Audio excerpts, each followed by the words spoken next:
पिछली वाली वीडियो में हमने 2024 के यूपीपीसीएस मेंस जीएस2 के पहले क्वेश्चन का सॉल्यूशन देखा था।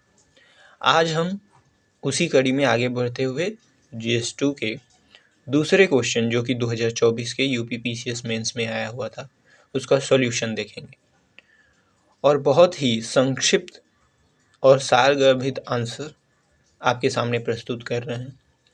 बहुत सारे कोचिंग इंस्टीट्यूट वाले जो भी आपको मटेरियल देते हैं उसमें वर्ड लिमिट बहुत ज़्यादा क्रॉस हो जाती है, तो उसी को देखते हुए आप प्रॉपर आंसर राइटिंग सीख सकें, कैसे स्टार्ट कर सकें, बहुत ज़्यादा इसमें जटिलता न रखते हुए एकदम सिंपल और अच्छा आंसर कैसे लिखा जाता है ये आप लोगों के सामने प्रस्तुत कर रहा हूँ। देखिए क्वेश्चन क्या था, भारत के विकास में नीति आयोग की भूमिका। यूपीपीसीएस का ऐसा ही क्वेश्चन आता है, बहुत सिंपल और साधारण, लेकिन हाँ आंसर बहुत ज़्यादा सिंपल लिखेंगे तो एवरेज मार्क मिल जाएगा, इसलिए आपको औरों से अलग आंसर लिखना होगा। तो क्वेश्चन था भारत के विकास में नीति आयोग की भूमिका। पिछले वाले आंसर में आपने देखा होगा थोड़ा इंट्रो बड़ा हो गया होगा, लेकिन यदि आपका स्पीड कम है तो आपको इंट्रो और कंक्लूजन कम रखना होगा, मतलब 15 से 20-25 शब्दों में बस। तो इसका इंट्रो हो जाएगा, नीति आयोग भारत सरकार का प्रमुख थिंक टैंक है जिसकी स्थापना 2015 में हुई थी। यह नवाचार, समावेशी विकास व सहकारी संघवाद को बढ़ावा देता है।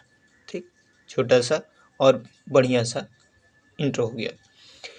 अब इसको एक फ्लो चार्ट में ये भी दिखा सकते हैं कि इसका जो कार्य है क्या क्या है। कार्य यह है, सहकारी संघवाद को प्रोत्साहन, नीति एवं कार्यक्रम फ्रेमवर्क का प्रकल्पन, मतलब उसका विचार जो होता है, विचार समूह एवं ज्ञान एवं नवाचार केंद्र के रूप में काम करना। दूसरा, अनुश्रवण व मूल्यांकन, उसका फीडबैक लेना और उसमें क्या क्या कमियां हैं उसका समाधान करना। तो ये इसके 4 मुख्यतः कार्य हैं। तो इन्होंने कहा है कि भारत के विकास में नीति आयोग की भूमिका, ये 4 काम आप दिखा दिए। अब कुछ योजनाओं का जिक्र कर दीजिए जिससे ये लगता हो कि नीति आयोग ने भारत के विकास में कुछ अपनी भूमिका निभाई है। तो विभिन्न योजनाओं एवं कार्यक्रमों के माध्यम से विकास को गति इसने दी है। पहला आप देख सकते हैं, आकांक्षी जिला कार्यक्रम 2018 में प्रारंभ किया गया। 112 जिलों में स्वास्थ्य, शिक्षा, कृषि पर फोकस इसका रहा। 2023-24 में 112 जिलों में प्रगति हुई, जैसे बिहार का बांका जिला साक्षरता दर 12%। अच्छा, आप ये जो एग्जाम्पल डालेंगे ना, ये आपको औरों से अलग, आपका आंसर औरों से अलग दिखाएगा। दूसरा, अटल इनोवेशन मिशन, नवाचार प्रोत्साहन, अटल टिंकरिंग लैब्स स्कूलों में, स्टेम शिक्षा, चूँकि ये अटल टिंकरिंग लैब्स क्या है, जो स्टेम शिक्षा है उसी को बढ़ावा देने के लिए। 2020 में ACP 2.0 लॉन्च, डेल के सहयोग से छात्र उत्पादों को बाजार तक पहुंचाया गया। ये दूसरा पॉइंट हो गया। तीसरा, अटल इंक्यूबेशन सेंटर्स, स्टार्टअप्स के लिए इंक्यूबेशंस, 1.5 लाख से अधिक स्टार्टअप्स को सहायता दे चुका है ये अटल इंक्यूबेशन सेंटर। चौथा, प्रोडक्शन लिंक्ड स्कीम, एक पॉइंट इसमें ये डाल सकते हैं कि जो 7 कार्यक्रम है SATH, राज्यों के साथ शिक्षा स्वास्थ्य सुधार और 3 राज्यों में पायलट प्रोजेक्ट के रूप में काम। ठीक।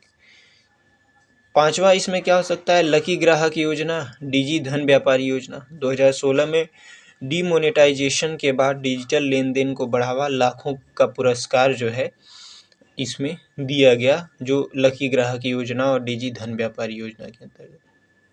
छठा, शून्य बजट प्राकृतिक खेती, प्रधानमंत्री कृषि विकास योजना के तहत जैविक खेती को बढ़ावा दिया गया। 2024 तक 4.09 लाख हेक्टेयर कवर हुआ इससे। ये आपको एग्जाम्पल बहुत इम्पॉर्टेंट है आपका। सातवां इसमें पॉइंट क्या डाल सकते हैं, विभिन्न reports, SDG India index, MPI जो मल्टी डायमेंशनल इंडेक्स होता है, इनोवेशन इंडेक्स इत्यादि, उपयोग डेटा आधारित रणनीतियाँ तैयार करने हेतु। ठीक, ये 7 पॉइंट और आपको ध्यान रखना है आपका वर्ड लिमिट क्या है। ये आपको लिखना था 125 शब्दों में और ये 8 मार्क्स का क्वेश्चन था। तो आप बहुत ज़्यादा वर्ड लिमिट क्रॉस नहीं कर सकते, मैक्सिमम 150। इसमें कंक्लूजन लिख सकते हैं, निष्कर्षतः नीति आयोग की विभिन्न योजनाएं व कार्यक्रमों द्वारा समावेशी, सतत और संघीय दृष्टिकोण अपनाते हुए भारत के विकास को गति दे रहा है। तो ये आपका एक प्रॉपर आंसर हो गया। इसमें आप लोग इसको लाइक कीजिए, शेयर कीजिए, अपने दोस्तों के साथ इसको शेयर कीजिए, थोड़ा सा मोटिवेशन हमको भी मिलेगा और आपके लिए इसके आगे की जो क्वेश्चन है उसको लाते रहेंगे। धन्यवाद।